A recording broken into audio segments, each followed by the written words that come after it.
Long ago, in a distant past, there was a certain genre of YouTuber that you couldn't really avoid. Anywhere you saw them at the front page all the time, and they had millions of views. Absolutely unsurmountable amount.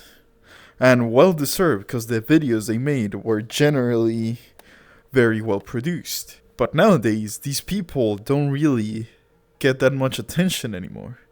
And I am, of course, talking about Storytime Animators. Hello everyone, Ren here, or Alias, and today I want to discuss why they left YouTube as a whole, like out of nowhere. Now, I did make a bloating video, so I'll give you the reasons why right now. YouTube changed how it promoted channels from clicks to view length. 2.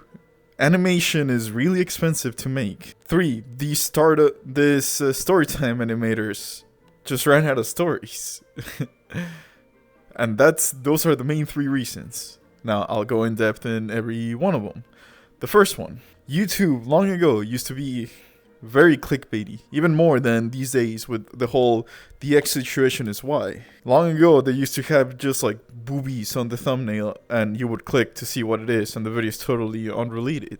Well, Storytime Animators were very loud and had an easy time with these clicks, but when YouTube switched to watch time instead of clicks, Storytime channels suffered because animating is really expensive, and the longer an animation is, the more expensive it's gonna get, and at some point it's gonna have diminishing returns, you know?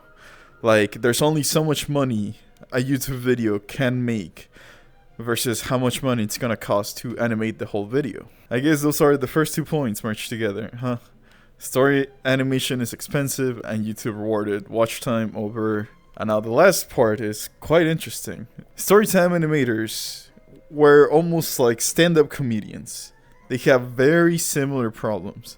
If you notice, a stand-up comedian only does like 3 to 4 specials, if anything, a really good one.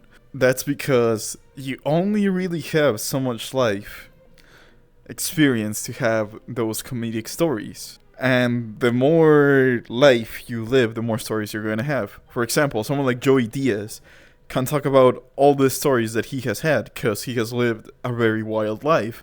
And he's also an older guy, you know, he's like 50 or something. So he had a crazy life, he has a lot of experiences, and he's really good at making jokes. Storytime animators on YouTube were generally around their 20s when their channels were peaking. And around your 20s, you really haven't lived a lot of life. I know that sounds wild if you're younger, but it really is true. I can tell you some stories about my life, like when I pooped myself when I was 6 in class, but I'm gonna eventually run out of stories that I've had that I can find entertaining. It's just natural life. It's mostly boring with some highlights. And that is the last big reason why Storytime Animators fell off YouTube. They still post to this day. Like, James just released a new video like yesterday as of recording this video. And JaidenAnimations switched from telling her life stories to doing whatever she liked, like Pokemon Nuzlocke and stuff like that. But a lot of them have moved on, like Domix hasn't uploaded a video in like a long ass time. Who knows? They'll come back. They're still around, they're just not uploading actively. Now, that's not to say if you want to animate, you should just give up. No, you just need to find like other ways to live in between animations. Because realistically, you cannot rely on YouTube alone to make an animation anymore. You can do, and usually what animators do nowadays is Patreon, like Terminal Montage. He has all of his patrons and he doesn't upload that frequently because animations are really high effort and they take a really long time to make. So yes, that's what happened to animators on YouTube. I guess Storytime Animators mostly. This has been all. This has been Ren, or Alias. Bye bye.